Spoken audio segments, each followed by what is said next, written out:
Bulletin में सबसे पहले बात हम करेंगे उत्तर प्रदेश की, जहां पर 2022 के विधानसभा चुनाव के लिए सियासत तेज हो गई है। जी हां, सभी पार्टियां अपनी अपनी रणनीति तेज करने में जुट गई हैं।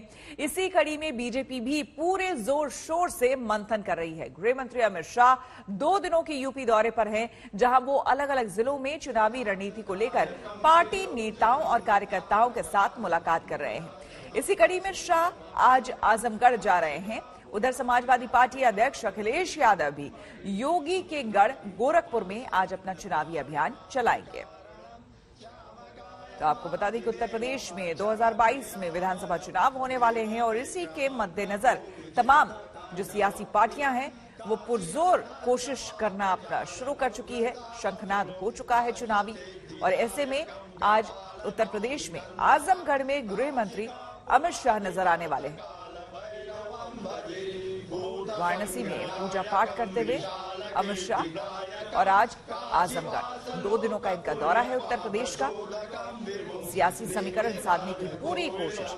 अखिलेश यादव ने कहा कि चूंकि बीजेपी डर गई है और वो जानती है कि इस बार उसका क्या हश्र होने वाला है, इसीलिए बड़े बड़े उनके नेता यूपी का दौरा कर रहे हैं।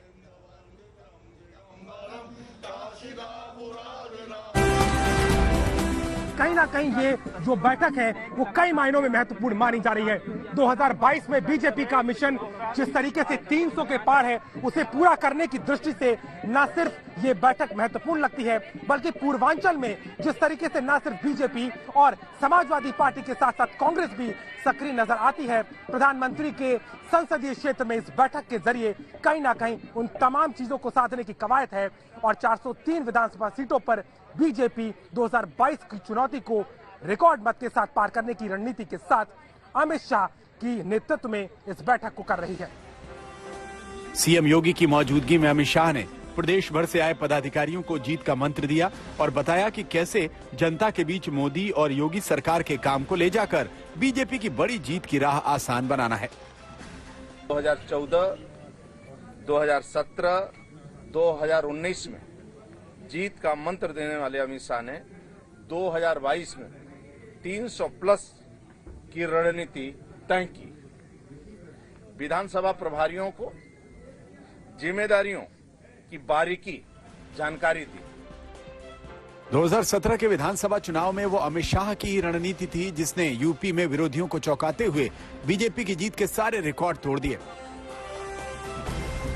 एक बार फिर अमित शाह उसी रणनीति के साथ यूपी के चुनावी मैदान में उतर आए हैं और एक एक बूथ पर बीजेपी को मजबूत करने के मिशन में लग गए हैं। कार्यकर्ता ही बनना प्रमुख है, चाहे कितना ही बड़ा नेता है, प्रदेश का हो, क्षेत्र का हो या राष्ट्र का हो, उसको अपना 60 वोट का काम करना ही है। 60 वोटर के बाद जाना है, यानी कि 12-15 घर पर उसको जाना है और 12-15 घर का वोट जब वो पका लेगा तो निश्चित सुनिश्चित जीत हमारी होगी। अमित शाह के मिशन यूपी का सबसे पहला टारगेट पूर्वांचल है, जहां पिछले चुनाव में बीजेपी ने शानदार प्रदर्शन किया है। पार्टी को भरोसा है कि अगर पूर्वांचल में एक बार फिर बीजेपी की लहर रहती है तो बीजेपी को दोबारा सत्ता में आना तय है। पूर्वांचल के वाराणसी में पहुंचकर गृह मंत्री अमित शाह ने कार्यकर्ताओं और विधानसभा प्रभारियों को जीत का मंत्र दिया। बूथ को मजबूत करना, इसके साथ ही साथ पम्मा प्रमुख की भूमिका और सरकार के कामों को जनता तक ले जा करके ही 2022 की चुनौती को पार किया जा सकता है। साफ है कि 2022 का चुनाव बीजेपी की साख का सवाल है। यही कारण है कि पदाधिकारियों की इस बैठक में साफ तौर पर अमित शाह ने बूथ को मजबूत करते हुए रणनीति के साथ 2022 की लड़ाई को जीतने का संदेश दिया है। उधर विरोधी पार्टियां भी पूर्वांचल के सहारे यूपी में बदलाव की उम्मीद पाले बैठी हैं। अखिलेश बार बार पूर्वांचल का दौरा कर रहे हैं और आज योगी के गढ़ गोरखपुर से वो अपनी रथ यात्रा आगे बढ़ाएंगे। अमित शाह के यूपी दौरे के बीच समाजवादी पार्टी के नेता दावा कर रहे हैं कि यूपी की जनता ने परिवर्तन का मन बना लिया है। महंगाई है, बेरोजगारी है, और तब जब देश के प्रधानमंत्री यूपी से हैं, देश के राष्ट्रपति यूपी से हैं, देश के रक्षा मंत्री यूपी से हैं, सबसे ज्यादा लोकसभा जीते, सबसे ज्यादा विधानसभा जीते, और जनता क्या दे सकती थी। तो लोकतंत्र में जब इतना सम्मान दिया है भारतीय जनता पार्टी को, तो इस बार वही जनता सवाल करेगी और इनका सफाया भी करेगी। वहीं प्रियंका गांधी को भी यूपी में कांग्रेस की जमीन मजबूत करने की उम्मीद पूर्वांचल से है। यही वजह है कि चुनावी माहौल बढ़ने के साथ ही प्रियंका पीएम मोदी के संसदीय क्षेत्र वाराणसी और गोरखपुर में अपनी सभाएं कर चुकी हैं। साफ है कि सत्ता पाने के लिए पूर्वांचल पर हर सियासी पार्टियों की नजर है, क्योंकि माना जा रहा है कि जो पूर्वांचल में जीत हासिल करेगा, यूपी में उसकी जीत होगी। वाराणसी से रोशन जायसवाल के साथ अभिषेक मिश्रा, आज तक।